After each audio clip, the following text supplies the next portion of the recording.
नमस्कार दोस्तों, आपको 10वां एपिसोड में स्वागत है। वाल्मीकि लिखित रामचरितमानस पाठ से लिया गया है। श्री राम का ऋषियों की रक्षा के लिए राक्षसों के वध के निमित्त की हुई प्रतिज्ञा के पालन पर दृढ़ रहने का विचार प्रकट करना। अपने स्वामी के प्रति भक्ति रखने वाली विदेह कुमारी सीता की कही हुई यह बात सुनकर सदा धर्म में स्थित रहने वाले श्री रामचंद्र जी ने जानकी को इस प्रकार उत्तर दिया। देवी, धर्म को जानने वाली जनक किशोरी, तुम्हारा मेरे ऊपर स्नेह है, इसलिए तुमने मेरे हित की बात कही है। क्षत्रियों के कुलधर्म का उपदेश करती हुई तुमने जो कुछ कहा है वह तुम्हारे ही योग्य है। देवी, मैं तुम्हें क्या उत्तर दूं? तुमने ही पहले यह बात कही है कि क्षत्रिय लोग इसलिए धनुष धारण करते हैं कि किसी को दुखी होकर हाहाकार न करना पड़े। यदि कोई दुख या संकट में पड़ा हो तो उसकी रक्षा की जाए। सीते, दंडकारण्य में रहकर कठोर व्रत का पालन करने वाले वे मुनि बहुत दुखी हैं, इसीलिए मुझे शरणागत वत्सल जानकर वे स्वयं मेरे पास आए और शरणागत हुए। भीरु, सदा ही वन में रहकर फल मूल का आहार करने वाले वे मुनि इन क्रूरकर्मा राक्षसों के कारण कभी सुख नहीं पाते हैं। मनुष्यों के मांस से जीवन निर्वाह करने वाले ये भयानक राक्षस उन्हें मारकर खा जाते हैं। उन राक्षसों के ग्रास बने हुए वे दंडकारण्यवासी द्विजश्रेष्ठ मुनि हम लोगों के पास आकर मुझसे बोले, प्रभो, हम पर अनुग्रह कीजिए। उनके मुख से निकली हुई इस प्रकार रक्षा की पुकार सुनकर और उनकी आज्ञा पालन रूपी सेवा का विचार मन में लेकर मैंने उनसे यह बात कही। महर्षियों, आप जैसे ब्राह्मणों की सेवा में मुझे स्वयं ही उपस्थित होना चाहिए था, परंतु आप स्वयं ही अपनी रक्षा के लिए मेरे पास आए। यह मेरे लिए अनुपम लज्जा की बात है। आथा आप प्रसन्न हो, बताइए मैं आप लोगों की क्या सेवा करूं? यह बात मैंने उन ब्राह्मणों के सामने कही।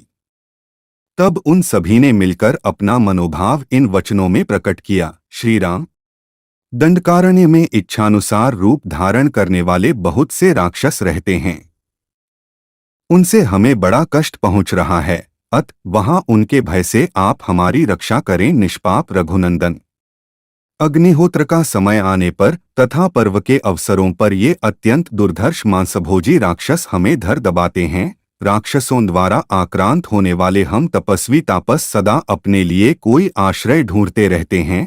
अत आप ही हमारे परम आश्रय हों। रघुनंदन, यद्यपि हम तपस्या के प्रभाव से इच्छानुसार इन राक्षसों का वध करने में समर्थ हैं, तथापि चिरकाल से उपार्जित किए हुए तप को खंडित करना नहीं चाहते हैं, क्योंकि तप में सदा ही बहुत से विघ्न आते रहते हैं तथा इसका संपादन बहुत ही कठिन होता है। यही कारण है कि राक्षसों के ग्रास बन जाने पर भी हम उन्हें शाप नहीं देते हैं। इसलिए दंडकारण्यवासी निशाचरों से पीड़ित हुए हम तापसों की भाईसहित आप रक्षा करें, क्योंकि इस वन में अब आप ही हमारे रक्षक हैं। जनकनंदिनी, दंडकारण्य में ऋषियों की यह बात सुनकर मैंने पूर्ण रूप से उनकी रक्षा करने की प्रतिज्ञा की है। मुनियों के सामने यह प्रतिज्ञा करके अब मैं जीते जी इस प्रतिज्ञा को मिथ्या नहीं कर सकूंगा, क्योंकि सत्य का पालन मुझे सदा ही प्रिय है। सीते, मैं अपने प्राण छोड़ सकता हूँ, तुम्हारा और लक्ष्मण का भी परित्याग कर सकता हूँ, किंतु अपनी प्रतिज्ञा को, विशेषतः ब्राह्मणों के लिए की गई प्रतिज्ञा को मैं कदापि नहीं तोड़ सकता। इसलिए ऋषियों की रक्षा करना मेरे लिए आवश्यक कर्तव्य है। विदेहनंदिनी, ऋषियों के बिना कहे ही उनकी मुझे रक्षा करनी चाहिए थी। फिर जब उन्होंने स्वयं कहा और मैंने प्रतिज्ञा भी कर ली, तब अब उनकी रक्षा से कैसे मुंह मोड़ सकता हूं?